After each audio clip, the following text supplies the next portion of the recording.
क्लासियर्थ।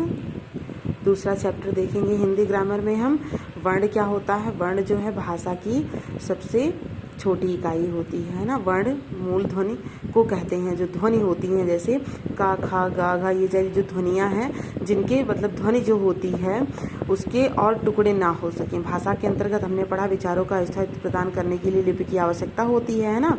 तो जो लिपि होती है, लिपि का संबंध उच्चारण से है। प्रत्येक उच्चारित ध्वनि के लिए एक लिखित चिन्ह की आवश्यकता होती है।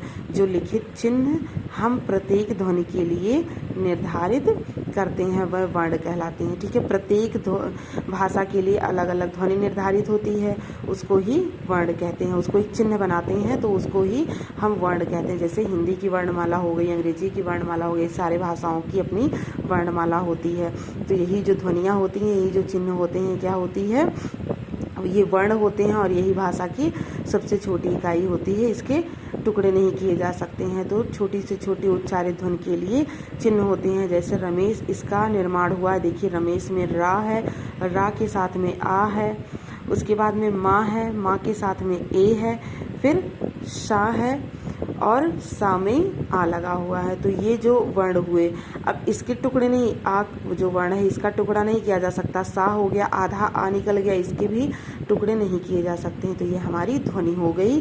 तो यह स्पष्ट है कि हर ध्वनि एक वर्ण को इंगित करती है। तो ये एक एक वर्ण हो गए। अब वर्ण की क्या विशेषता होती है देखेंगे। वर्ण को अक्षर भी कहते हैं। वर्ण के टुकड़े नहीं किए जा सकते हैं, वर्णों से ही शब्द बनाए जाते हैं। वर्ण भाषा की सबसे छोटी इकाई है।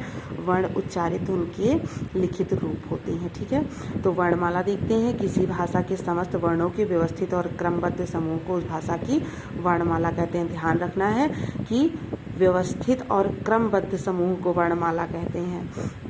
तो हिंदी की वर्णमाला आप जानते ही हैं, अ आ इ ई उ, तो ये हो गया। उसके बाद में ये सारे जो हो गए यहाँ तक सा हा।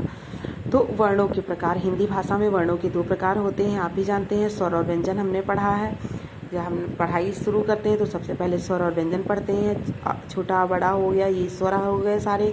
और जो व्यंजन होते हैं का, खा, गा, घा, तो जो स्वर होते हैं उनकी संख्या कितनी होती है, 11 होती है। अ आ इ ई उ री ए और ओ औ। ठीक है, इसमें क्या होता है, वर्ण की सहायता नहीं लेनी पड़ती है। इनका उच्चारण करते समय किसी और वर्ण की हमको सहायता